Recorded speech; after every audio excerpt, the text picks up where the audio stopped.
মালয়েশিয়ার স্থায়ী বাসিন্দা হতে পারবেন যেভাবে।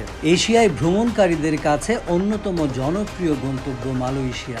সমুদ্র, পাহাড়, দ্বীপ কি নেই দেশটিতে। কুয়ালালামপুরের আকাশচুম্বী অট্টালিকা থেকে শুরু করে সেলাঙ্গোরের অপূর্ব বাতু গুহা কিংবা লঙ্কাওর নান্দনিক সৌন্দর্য ভ্রমণকারীদের আরও কিছুদিন থেকে যেতে প্রলুব্ধ করে। তবে শুধু ভ্রমণ নয়, চাইলে মালয়েশিয়াকে নিজের স্থায়ী ঠিকানা বানানো সম্ভব।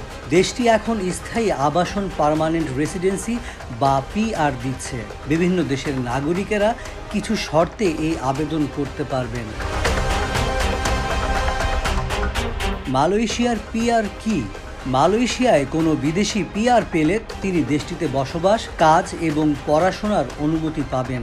যদিও এটি নাগরিকত্বের সব সুবিধা দেয় না, যেমন ভোটাধিকার পাওয়া যায় না। তবে পিআরধারী ব্যক্তিরা স্থানীয়দের মতো স্বাস্থ্যসেবা, শিক্ষা এবং ব্যবসায়িক সুযোগ সুবিধা ভোগ করতে পারবেন।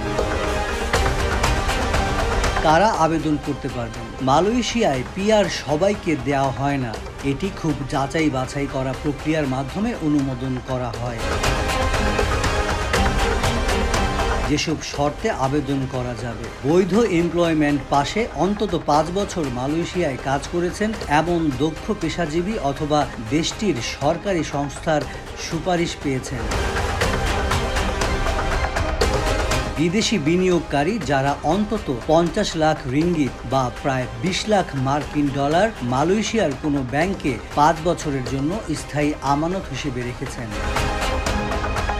যেসব বিদেশের বিজ্ঞান, প্রযুক্তি, চিকিৎসা বা শিল্পকলা বিষয়ে বিশেষ দক্ষতা রয়েছে। বিদেশি নাগরিক যারা মালয়েশিয়ার নাগরিককে বিয়ে করেছেন এবং টানা 5 বছর সেখানে বসবাস করেছেন।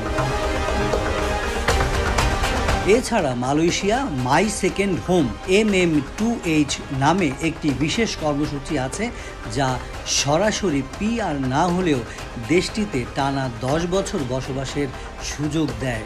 নির্দিষ্ট আর্থিক শর্ত পূরণকারীদের জন্য এটি ভবিষ্যতে পিআর পাওয়ার একটি উপায়।